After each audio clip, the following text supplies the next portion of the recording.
আল্লাহর রাসূল সাল্লাল্লাহু আলাইহি ওয়াসাল্লাম বলেন, রে আমার উম্মতের দল, এই পৃথিবী থেকে যেদিন বিদায় হয়ে যাবে, তিনটা জিনিস তোমার লাশের পিছনে পিছনে কবর পর্যন্ত যাবে। এক নাম্বার, তোমার দুনিয়ার উপার্জিত ধন সম্পদ, এইগুলো তোমার কবরে, তোমার লাশের পিছনে পিছনে কবর পর্যন্ত যাবে। দুই নাম্বার, তোমার দুনিয়ার যত আত্মীয় স্বজন আছে, এরাও লাশের পিছনে পিছনে কবর পর্যন্ত যাবে। তিন নাম্বার হলো তোমার জীবনের উপার্জিত সমস্ত বাঙ্গা টুটার নেক আমল, এইগুলা কবর পর্যন্ত যাবে। আল্লাহর নবী বলেন, ফায়ারজিউ ইসনানে, দুইটা জিনিস কবরের পার থেকে ফিরে আসবে। একটা হলো তোমার দুনিয়ার ধন সম্পদ, এইগুলা কবরের সাথে সাথী হবে না, কবরের ভিতরে তোমার সাথে যাবে না। আল্লাহর নবী বলেন, উম্মত রে, দুই নাম্বার, তোমার দুনিয়ার যত মোহব্বতের আত্মীয় স্বজন হয় না কেন, যত মায়া মোহব্বত করো না কেন, একজনও কিন্তু কবরের সাথে হবে না, কবরে তোমার সাথে যাবে না, কবরের পার থেকে ফিরে আসবে। আর একটা জিনিস এমন আছে যেটা ফিরে আসবে না, কবরের ভিতরে তোমার সাথে থাকবে, তোমার সাথে হয়ে যাবে। ওই জিনিসটার নাম হলো আপনি আমার জীবনের বাঙ্গা টুটার নেক আমল, যেই নেক আমল আপনি আমি মাঝে মাঝে করি, মাঝে মাঝে মনে চাইলে করি, অনেক সময় করি না। ছোট হোক অথবা বড় হোক, যত নেক আমল আছে, একটা নেক আমল নষ্ট হবে না। প্রত্যেকটা নেক আমল আপনি আমার কবরের সাথী হয়ে যাবে। এই জন্য ভাইরা আমার, আজকে তাকায় দেখেন, এই দুনিয়ার 60-70 বছরের কোন স্থায়ী জীবন, এই জীবনটা আজকে আমরা যার পিছনে ব্যয় করি, যেই জিনিসের পিছনে ব্যয় করি, একটা দেখবেন দুনিয়ার জীবনটা আজকে আপনি আমি সবাই ব্যয় করি সম্পদ উপার্জনের পিছনে। সম্পদ উপার্জন করার জন্যে দিনে রাত্রে পরিশ্রম করি, দিনেও করি। কথাটা বলতেছিলাম, প্যারে হাজরিন, এই দুনিয়ার ক্ষণস্থায়ী জীবন যেদিন শেষ হয়ে যাবে, আপনি আমার সবাইকেই পরকালের জগতের দিকে পা দিতে হবে। আল্লাহ রাসূল সাল্লাল্লাহু আলাইহি ওয়াসাল্লাম বলেন, পরকালের প্রথম ঘাট, প্রথম স্টেশন হলো কবর। হুজুর পাক সাল্লাল্লাহু আলাইহি ওয়াসাল্লাম বলেন, হে আমার উম্মতের দল, যেই দিন তুমি পৃথিবীর থেকে বিদায় হয়ে যাবে, মানুষেরা তোমাকে লাশ বানাইয়া কবরের দিকে নিয়ে যাবে। তোমার লাশের পিছনে পিছনে তিনটা জিনিস কবর পর্যন্ত যাবে। দুইটা জিনিস কবরের পার থেকে ফিরে আসবে, ভিতরে যাবে না। আর একটা জিনিস এমন আছে যেটা তোমার কবরের ভিতরে তোমার সাথী হয়ে যাবে। সুবহানাল্লাহ। আল্লাহ রাসূল সাল্লাল্লাহু আলাইহি ওয়াসাল্লাম, قال النبي صلى الله عليه وسلم يتبع الميت ثلاثة فيرجع اثنان ويبقى واحد يتبعه أهله وماله وعمله فيرجع أهله وماله ويبقى عمله أو كما قال عليه الصلاة والسلام. আল্লাহর রাসূল সাল্লাল্লাহু আলাইহি ওয়াসাল্লাম বলেন, রে আমার উম্মতের দল, এই পৃথিবী থেকে যেদিন বিদায় হয়ে যাবে, তিনটা জিনিস তোমার লাশের পিছনে পিছনে কবর পর্যন্ত যাবে। এক নাম্বার, তোমার দুনিয়ার উপার্জিত ধন সম্পদ, এইগুলো তোমার কবরে, তোমার লাশের পিছনে পিছনে কবর পর্যন্ত যাবে। দুই নাম্বার, তোমার দুনিয়ার যত আত্মীয় স্বজন আছে, এরাও লাশের পিছনে পিছনে কবর পর্যন্ত যাবে। তিন নাম্বার হলো তোমার জীবনের উপার্জিত সমস্ত বাঙ্গা টুটার নেক আমল এইগুলা কবর পর্যন্ত যাবে। আল্লাহর নবী বলেন ফায়ারজিউ ইসনানে, দুইটা জিনিস কবরের পার থেকে ফিরে আসবে। একটা হলো তোমার দুনিয়ার ধন সম্পদ, এইগুলো কবরের সাথে সাথী হবে না, কবরের ভিতরে তোমার সাথে যাবে না। আল্লাহর নবী বলেন উম্মত রে, দুই নাম্বার তোমার দুনিয়ার যত মোহব্বতের আত্মীয় স্বজন হয় না কেন, যত মায়া মোহব্বত করো না কেন, একজনও কিন্তু কবরের সাথে হবে না, কবরে তোমার সাথে যাবে না, কবরের পার থেকে ফিরে আসবে। আর একটা জিনিস এমন আছে যেটা ফিরে আসবে না, কবরের ভিতরে তোমার সাথে থাকবে, তোমার সাথে হয়ে যাবে। ওই জিনিসটার নাম হলো আপনি আমার জীবনের বাঙ্গা টুটার নেক আমল। যেই নেক আমল আপনি আমি মাঝে মাঝে করি, মাঝে মাঝে মনে চাইলে করি, অনেক সময় করি না। ছোট হোক অথবা বড় হোক, যত নেক আমল আছে একটা নেক আমল নষ্ট হবে না। প্রত্যেকটা নেক আমল আপনি আমার কবরের সাথী হয়ে যাবে। এই জন্য ভাইয়েরা আমার, আজকে তাকায় দেখেন এই দুনিয়ার 60-70 বছরের কোন স্থায়ী জীবন, এই জীবনটা আজকে আমরা যার পিছনে ব্যয় করি, যেই জিনিসের পিছনে ব্যয় করি, একটা দেখবেন দুনিয়ার জীবনটা আজকে আপনি আমি সবাই ব্যয় করি সম্পদ উপার্জনের পিছনে। সম্পদ উপার্জন করার জন্য দিনে রাত্রে পরিশ্রম করি, দিনেও করি রাত্রেও করি, মাথার ঘাম পায়ে ফেলাইয়া সম্পদ কেমনে বেশি উপার্জন করা যায় শুধু এই প্রতিযোগিতায় লিপ্ত। আমার চাচাতো ভাই ঢাকা শহরের 10 তলা বিল্ডিংয়ের মালিক, আমি কেমনে 15 তলা মালিক হইতাম এই চিন্তা আর প্রতিযোগিতায় লিপ্ত। সম্পদ উপার্জন করার জন্য দিনে রাত্রে যত পরিশ্রম করি না কেন, আজকে দুনিয়ার সময়টা ব্যয় করতেছি। অনেক মানুষ দেখবেন সম্পদ কামাই করে জমা করে বুক করতে পারে না, এমন আছে না নাই? বহু বছর পর্যন্ত বিদেশের মাটিতে প্রবাসী জীবন, সেখানে পরিবারের সুখ শান্তির জন্য সম্পদ কামাই করে শেষ বয়স যখন চলে আসি, মনে মনে পরিকল্পনা করে আমি দেশে যাব, এখন আর কত বছর বিদেশে থাকবো, এখন তো আর সময় নাই, বাড়িতে যাব, সুখ শান্তির জীবন গঠন করব। ওই মানুষটা বিদেশ থাকিয়া কল্পনা জল্পনা নিয়ে দেশের বাড়িতে আসে, সুখে শান্তিতে থাকবে। কিন্তু দেখা যায় এমন অনেক আল্লাহর বান্দাবান্দি পাওয়া যায়, দেশের মাটিতে সুখ করবে, শান্তিতে থাকবে, এই কল্পনা নিয়ে দেশের ভিতরে যখন আসে, দেশে আসে, বেশি দিন আর থাকে না, এর ভিতরে টাইম শেষ, ডেড বডি, এমন আছে না নাই? কিন্তু যেই মানুষটা এই দুনিয়ার জীবনটাকে সম্পদ উপার্জনের পিছনে সময় ব্যয় না করে পরকালের সামান জোগাড় করায় লিপ্ত, ওই মানুষটাই মূলত সফল, ওই মানুষটাই পরকালের জীবনে শান্তির জীবন পাবে। আর যেই মানুষটা দুনিয়া উপার্জনের জন্য বিদেশের মাটিতে জীবনের একটা বিরাট অংশ সময় বিদেশের মাটিতে কাটাইল, এমন অনেক বান্দাবান্দি আছে সম্পদ উপার্জনের পিছনে পড়িয়া দিন ভুলে যায়, আল্লাহ ভুলে যায়। সম্পদ কামাইল কথা ঠিক, নিজেও বুক করতে পারলো না। যেই দিন দুইটা চক্ষু বন্ধ হয়ে যাবে, আল্লাহর নবী বলেন উম্মত রে, সম্পদের মালিক তুমি থাকবে না, এই সম্পদের মালিক আরেকজন হয়ে যাবে, তোমাকে কবরে নিয়ে যাওয়া হবে, সম্পদ কিন্তু কবরেও যাবে না। তাহলে আমি সম্পদ কামাই করলাম, দুনিয়া তো আমি বুক করতে পারলাম না, আমাকে কবরস্থ করা হলো, সম্পদ আমার সাথে কবরেও যাবে না।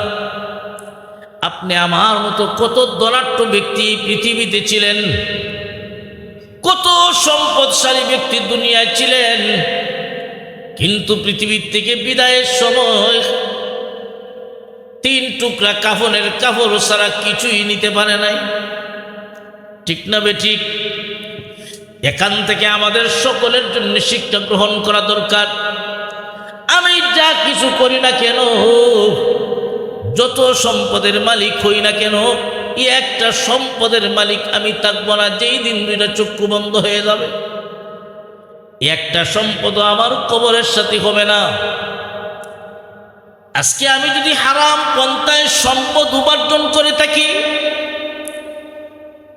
সুদ ঘুষ খেয়ে যদি সম্পদ কামাই করে থাকি, কিয়ামতের কঠিন ময়দানে আল্লাহর আদালতে আমাকে জবাব দেওয়া লাগবে। আমি যদি ভোগ নাও করি, আমি মারা যাওয়ার পরে এই হারাম পন্থায় উপার্জিত সম্পদের মালিক আমার সন্তান হবে, আমার উত্তরাধিকারী হবে। তারা ভোগ করবে, কিন্তু আল্লাহর আদালতে ধরা পড়ে যাব আমি। মনে করেন আপনার জীবনে নেক আমলও আছে, আর হারাম পন্থায় উপার্জন করার জন্যে বদ আমলও আছে। কিয়ামতের কঠিন ময়দানে আপনি আল্লাহর কাছে ধরা পড়ে গেছেন, আল্লাহর কাছে ধরা।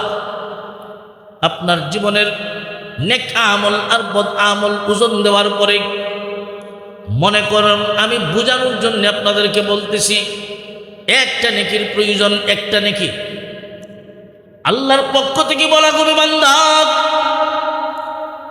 একটা নেকি যদি আনতে পারো, আমি আল্লাহ তোমার জিন্দেগীর অপরাধ মাফ করে তোমাকেও জান্নাত দিব। ওই কিয়ামতের কঠিন ময়দানে ওই লোকটা বড় অসহায় হইয়া ঘুরতে থাকবে একটা নেকি তালাশ করতে, একটা নেকি আনার জন্যে। মনে মনে বড় কল্পনার জল্পনা, আমি দুনিয়াতে অনেক টাকা কামাই করেছিলাম, একটাও বুক করতে পারি নাই, আমার সন্তানরা বুক করেছে। আজকে আমি একটা নেকির জন্য আটকে পড়ে গেছি। বাবা বুক বড় আশা নিয়ে কিয়ামতের মাঠে চিন্তা করবে, কল্পনা করবে, আমার সন্তানের কাছে যদি আমি যাই, আমার সন্তান হয়তো আমাকে একটা নেকি দিবে। বাবা সন্তানের কাছে যাবে। আল্লামা তানভী রাহমাতুল্লাহ আলাইহি ওনার কিতাবে লেখেন, একটা নেকির জন্য মানুষ তালাশ করতে থাকবে, আত্মীয় স্বজনের কাছে যাবে, বন্ধু বান্ধবের কাছে যাবে, কেউ নেকি দিবে না। সন্তানের কাছে গিয়া বলবে, আমি তোমার আব্বা, দুনিয়ায় হারাম পন্থায় সম্পদ উপার্জন করেছিলাম, আমি বুক করতে পারি নাই, সব সম্পদ তোমরা বুক করেছ। আজকে আমি তোমার আব্বা ধরা পড়ে গেছি, একটা নেকির দরকার। সন্তান রে, একটা নেকি যদি আমাকে দাও, আমি তোমার আব্বা জাহান্নামের আগুন থেকে রক্ষা পাবো, মহান আল্লাহ আমাকে জান্নাত দিবেন। একটা নেকি চাই। ওই কিয়ামতের কঠিন ময়দানে সন্তান তখন জবাব দিবে, আমি দুনিয়ায় আসতে গিয়া নিশ্চয় আমার কোনো না কোনো একজন পিতা ছিলেন, বাবা ছিলেন, কথা ঠিক, কিন্তু আপনি কে গো, আমি আপনাকে চিনি না, না আপনাকে আমি নেকি দিতে পারবো না, নেকি দিতে পারবো না। ওই কিয়ামতের কঠিন ময়দানে সন্তান একটা নেকি দিবে দূরের কথা, বাবাকে সন্তান হিসেবে পরিচয় দিবে না। আল্লাহ পাক রব্বুল আলামিন এই কথাটাই কোরআনে তুলে ধরছেন। ইয়াউমা ইয়াফিরুল মারউ মিন আখিহি ওয়া উম্মিহি ওয়া আবিহি ওয়া সাহিবাতিহি ওয়া বানিহি লিকুল্লি ইমরিইম মিনহুম ইয়াউমাইযিন শা'নুন ইউগনিহি। আল্লাহ পাক রব্বুল আলামিন বলেন, কিয়ামতের কঠিন ময়দানে এমন ভয়াবহ পরিস্থিতি হবে,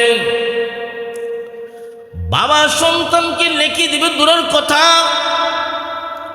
বাবা সন্তানের পরিচয় দিবে না, সন্তান বাবাকে পরিচয় দিবে না। সন্তান মাকে নেকি দিবে দূরের কথা, মাকে পরিচয় দিবে না।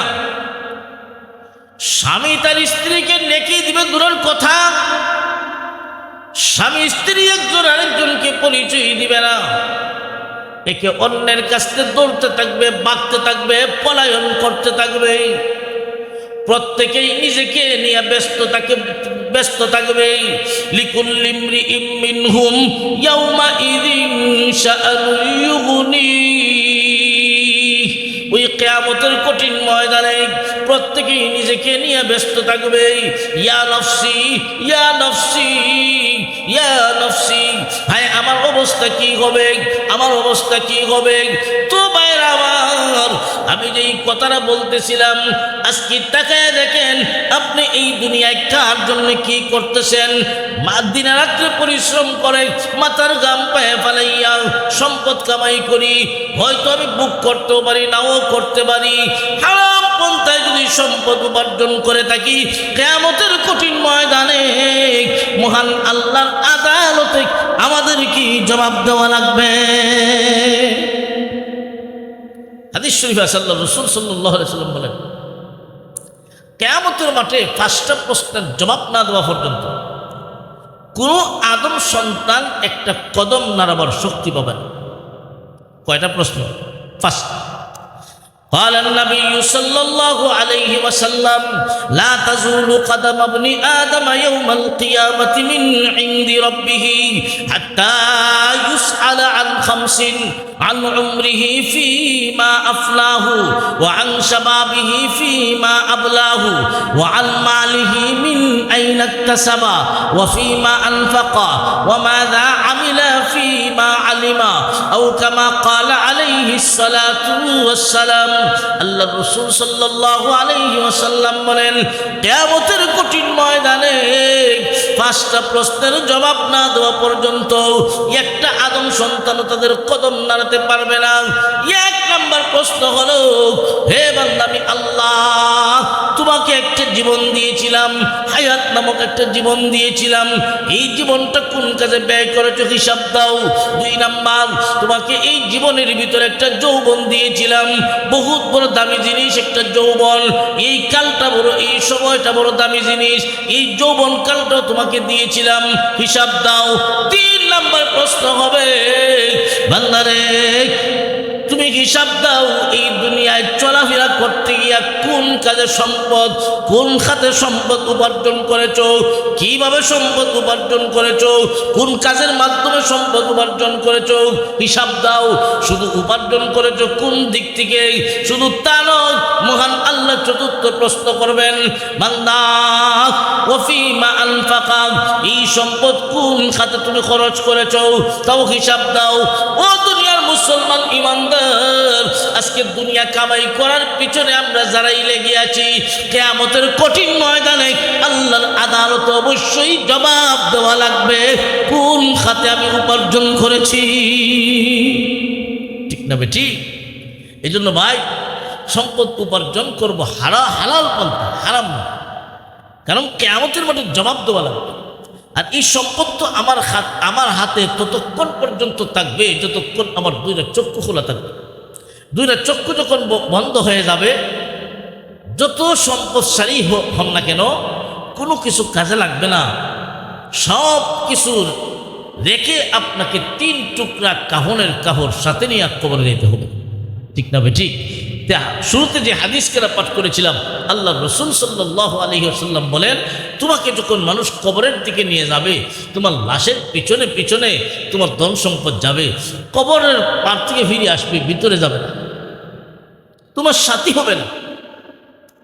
2 নাম্বার, তোমার দুনিয়ার যত মহব্বতের মানুষ হয় না কেন, যত আত্মীয় স্বজন হয় না কেন, কেউ কিন্তু কবরের সাথী হবে না। আপনার যত মহব্বতের সন্তান হয় না কেন, মা বাবা নিজে কষ্ট করে সন্তানকে কষ্ট দেয় না, নিজে একটা ভালো জিনিস খায় না, সন্তানের জন্য রাইখা দেয়। এত মায়া আর মহব্বত, আল্লাহর নবী বলেন, যত মহব্বতের মানুষ হয় না কেন, যত ভালোবাসার স্ত্রী হয় না কেন, একজন কিন্তু কবরের সাথী হবে না, কেউ কিন্তু কবরে যাবে না রে উম্মত। দুনিয়াতে এমন কোনো কথা আমি শুনি নাই, এমন কোনো স্ত্রী এই কথা বলেছে, আমার স্বামী দুনিয়াত নাই, আমি কেমনে থাকবো, আমারও দিলাও। এমন কথা কেউ কইছেনি না, কিয়ামত পর্যন্ত এমন কথা কেউ বলবে না। আল্লাহর নবী বলেন, উম্মত রে, যত মহব্বতের মানুষ হয় না কেন, কেউ কিন্তু কবরের সাথে হবে না, কেউ কিন্তু কবরে যাবে না। তোমাকে দাফন করার পরে, কবরে রাখার পরে সবাই চলে আসবে, কেউ কিন্তু কবরের সাথে হবে না। 1 বছর 2 বছর এইভাবে 20-25 বছর পরে তোমার নামটাও ভুলে যাবে, মানুষ তোমাকে চিনবে না। ঠিক না বেটি? আজকে মনে করেন আপনি আমি যেই বাড়িতে বসবাস করি, এই বাড়ির মালিক একদিন আমি ছিলাম না, আমার বাবা ছিলেন। আর একটু আগে যদি যান, বাবাও ছিলেন না, দাদা ছিলেন। আর একটু আগে যদি যান, এই বাড়ির মালিক আপনার দাদাও ছিলেন না, আপনার বড় বাবা ছিলেন, বড় বাপ, দাদার বাপ। যদি জিজ্ঞাসা করা হয়, বলুন তো দেখি, আপনি যেই বাড়ি দিয়া বাড়িওয়ালা, যার ঘর দিয়ে আপনি ঘরওয়ালা, যার ব্যবসা দিয়ে আপনি ব্যবসায়ী হয়েছেন, যার সম্পদ দিয়ে আপনি সম্পদশালী হয়েছেন, মনে করেন আপনি যেই বাড়িতে থাকেন এটা আপনার বড় বাবার হাতের কামাই। যেই সম্পদ আপনি ভোগ করতেছেন এটা আপনার বড় বাবার হাতের কামাই, যিনি 50 বছর আগে ছিলেন। যদি জিজ্ঞাসা করা হয়, রে আল্লাহর বান্দা, যার সম্পদ দিয়ে তুমি সম্পদশালী, তোমার বড় বাপ, ওনার নামটা কি ছিল বলো? আমার বিশ্বাস অনেকেই বলতে পারবে না। যেই লোকের সম্পদ আপনি আমি বুক করি, আজকে ওনার নামটাও যেমন আমি জানি না। ও আল্লাহর বান্দা বান্দি, সেই দিন বেশি দূরে নয়, এমন একদিন আসবে, আজকে তুমি মাথার গাম পায়ে ফেলাইয়া দিনে রাত্রে পরিশ্রম কইরাও সম্পদ কামাই করলা, জাগা বাসার মালিক হইলা, এমন একদিন আসবে তুমি অন্ধকার কবরে ঘুমাইয়া থাকবা। তোমার জাগা জমির মালিক এমন ব্যক্তি হবে, যেই লোক তোমার নামটাও জানবে না তুমি কে ছিলে। ঠিক না বেটি? এমন দিন আমাদের সবারই আসবে তো? হ্যাঁ, অবশ্যই আসবে, এমন দিন সবারই আসবে। তাহলে আল্লাহর রাসূল সাল্লাল্লাহু আলাইহি ওয়াসাল্লাম বলেন, তোমার ধন সম্পদ কবরে যাবে না, তোমার সাথী হবে না, পরকালের কোনো উপকার আসবে না। 2 নাম্বার, তোমার দুনিয়ার আত্মীয় স্বজন কেউ উপকার করতে পারবে না, কেউ কিন্তু কবরের সাথী হবে না। হ্যাঁ, তবে আপনি যদি নেককার সন্তান রেখে যাইতে পারেন, আপনার সন্তান যদি নেককার হয়, তাহলে কিছু লাভ আছে। আল্লাহ রাসূল সাল্লাল্লাহু আলাইহি ওয়াসাল্লাম অন্য হাদিস শরীফের মাঝে বলেন, মানুষ যখন পৃথিবীর থেকে বিদায় হয়ে যায়, মারা যায়, মানুষের 3টা নেক আমলের দরজা খোলা থাকে, সব বন্ধ হয়ে যায়। 3টা নেক আমলের দরজা খোলা থাকে। একটা হলো ইল্লা মিন সাদাকাতিন জারিয়াতিন, সদকায়ে জারিয়া। আপনি যদি সদকায়ে জারিয়া রেখে যান, আপনি কবরে ঘুমায় থাকবেন, সদকায়ে জারিয়ার সওয়াব আপনার কবরে যেতেই থাকবে। 2 নাম্বার, আপনি যদি নেককার সন্তান রেখে যান, নেককার সন্তানেরা বাবার কবরের সামনে গিয়া বাবার জন্য 2টা হাত তুলবে, যে কোনো জায়গায় থাকুক, বাবার জন্য, মা বাবার জন্য হাত তুলবে, দোয়া করবে, রাব্বির হামহুমা কামা রাব্বায়ানি সগীরা। নেককার সন্তানের আমলের একটা অংশ আল্লাহ পাক মা বাবার কবরে পৌঁছায় দেয়। 3 নাম্বার, আপনি যদি ইলম শিক্ষা দিয়া থাকেন, আপনি কাউকে আলিফ বা শিখাইছেন, উনি আরো 5 জনকে আলিফ বা শিখাইছেন, ওই 5 জন আর 10 জনকে শিখাইছেন, এইভাবে কিয়ামত পর্যন্ত একজনের পর আরেকজন, একজনের পর আরেকজন, এই যে শিক্ষা ব্যবস্থা চালু থাকবে। যিনি ইলম শিখায় গেছেন ওই লোকটা কবরে ঘুমায়া থাকবে, আর কিয়ামত পর্যন্ত ওনার কবরে সব যাইতেই থাকবে, যাইতেই থাকবে, যাইতেই থাকবে। কন্যা সুবহানাল্লাহ। তো ভাই, 1 নাম্বার, ধন সম্পদ আমার কবরের সাথে হবে না। 2 নাম্বার, আমার দুনিয়ার আত্মীয় স্বজন কবরের সাথে হবে না। একমাত্র হবে কি? আল্লাহ রাসূল বলেন, ফায়ারজিউ ইসনানে ওয়া ইয়াবকা ওয়াহিদুন ইয়াতবাউহু আহলুহু ওয়া মালুহু ওয়া আমালুহু। আল্লাহর নবী বলেন, উম্মত, তোমার দুনিয়ার বান্দা আছে, যত ভালো কাজ আছে, প্রত্যেকটা ভালো কাজ যেদিন তুমি পৃথিবীর থেকে বিদায় হয়ে যাবে তোমাকে কবরস্থ করা হবে। তোমার জীবনের নামাজ, তোমার জীবনের রোজা, তোমার জীবনের দান খয়রাত, তোমার জীবনের কোরআন তিলাওয়াত, তোমার জীবনের বাঙ্গা টোটার সমস্ত নেক আমল ওই দিন তোমার কবরের সাথী হবে। নেক আমল যদি কবরের সাথী হয়, আল্লাহ নবী বলেন কবরে রাখতে দেরি হবে, কবরে রাখতে দেরি হবে। কবর জান্নাতের বাগান হতে একটা সেকেন্ডও দেরি হবে না। সুবহান। তো যে কথা বলতেছিলাম, আপনি আমার দুটো চক্ষু যেদিন বন্ধ হয়ে যাবে ওই দিনেই বোঝা যাবে কে আপন আর কে পর। আজকে যার জন্য দুনিয়ার জীবন ব্যয় করতেছি, সম্পদ উপার্জনের পিছনে, ছেলেমেয়ের সুখ শান্তির জন্যে, ছেলেমেয়ের মানুষের মায়া মহব্বতে দুনিয়ার জীবনটা আজকে ব্যয় করতেছি, যেই কাজে আপনি আমি বেশি সময় ব্যয় করি একটাও আমার কোনো কাজে লাগবে না। আর যে নেক আমল মাঝে মাঝে সময় হইলে করি ওই সমস্ত নেক আমলই আপনি আমার পরকালের কবরের সাথী হবে। কবর থেকে নিয়ে জান্নাত পর্যন্ত আপনি আমাকে পৌঁছায় দিবে। কন্যা সুবহানাল্লাহ। আল্লাহ পাক রব্বুল আলামিন